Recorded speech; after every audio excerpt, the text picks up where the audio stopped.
Hello and welcome to the Django DRF API Query Fundamentals course.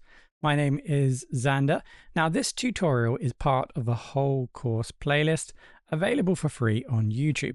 For deeper learning, the full course is available for purchase at Udemy. Find all of these resources and links in the video description.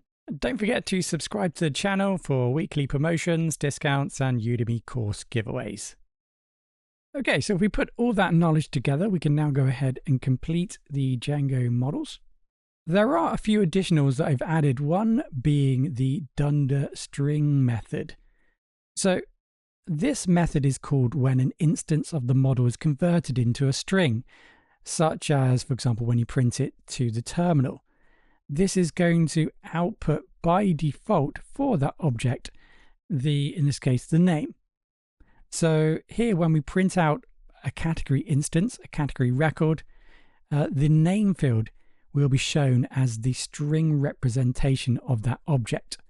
So that's what we can see here. And that would be useful, for example, in the admin. Whenever we list out all the categories, it's going to output them and show us the name of those categories. So that's going to be fairly useful, and I'll point that out when we get to that point. And you can see that I've added that for each of our models. And this is, like I said, useful, particularly in the admin, on the admin site, which we'll take a look at shortly, so that we can actually identify the data that we are looking at. Right, so in addition to that, I've also added to this something I didn't mention, and that was the unique together. Now here in this link table between product and promotion events, and in addition to that, we have the link table here with the order products. So between order and products, those are the many-to-many tables. I've added unique together. So that means that the two fields that we've specified, in this case order and product, the values in this field must be unique throughout the table. And that's just going to ensure that we don't build a relationship between, in this case, the order and product twice. So if you imagine that we have the order table, so imagine we have some sort of order table here, and we have the product table. Okay, so we have our link table. In our link table, we have the foreign key, the order foreign key, and we also have the product foreign key, the PP key.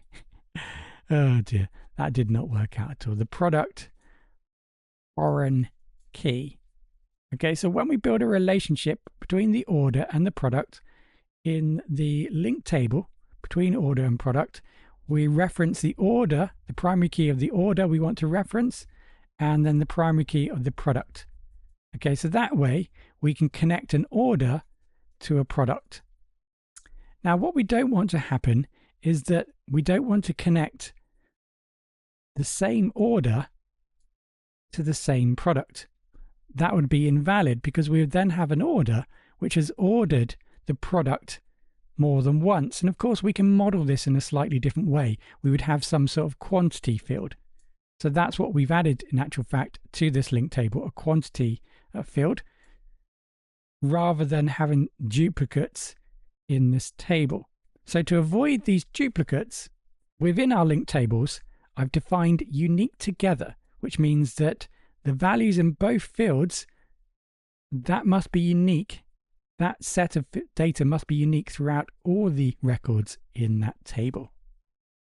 Apart from that, I've now applied all the other skills that we've learnt throughout this module, and I've assigned all of the fields now as per specification in the ERD. You will find this source code at the start of this module. If you take a look at the module primer, you'll be able to download this data and have a look for yourself.